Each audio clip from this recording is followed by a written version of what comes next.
Midway through 2017, playing the best footy of my life, I was tackled, my head was slapped against the ground. I was diagnosed with concussion. Nothing out of the blue, I've had plenty before. Never been any issue, I'd recovered for the week.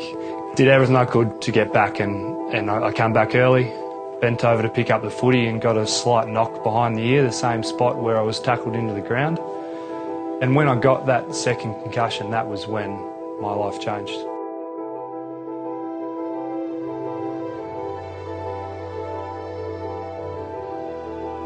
From the second concussion, I probably worked 2 days out of the next 2 weeks. I was suffering really bad migraines. I was a boilermaker, and that heavily relies on being able to read drawings and read plans in front of you. I looked down and I had double vision. 2 weeks after the concussion, I'd probably seen 3 different doctors, all telling me the same thing, which was to wait, sit around in a dark room, don't go outside. I researched and spent hours on the computer trying to find people in similar situations, and what I actually found was a huge community of people suffering TBI with traumatic brain injuries and concussions, and how long these symptoms can actually last. Through my research I found Dr. John Hart, who run the Heart Clinic in Sydney. He actually could just empathise a bit with it and say, look, I've seen people in your situation and this is what you need to do to get better. It's complete opposite to what you've been told. You need to exercise, you need to get sunlight, you need to eat these types of foods, you need to cut this out. I left my job boilermaking because I couldn't function and actually do the work anymore because my head was not right. I actually started studying my personal training.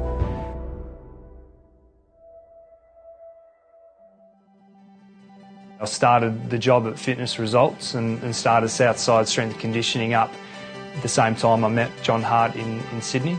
And it was just a good end to a chapter to say, okay, new job, I've been given a new direction with how I can get my concussion situation in hand, and it was exercise and diet. That's what it comes down to.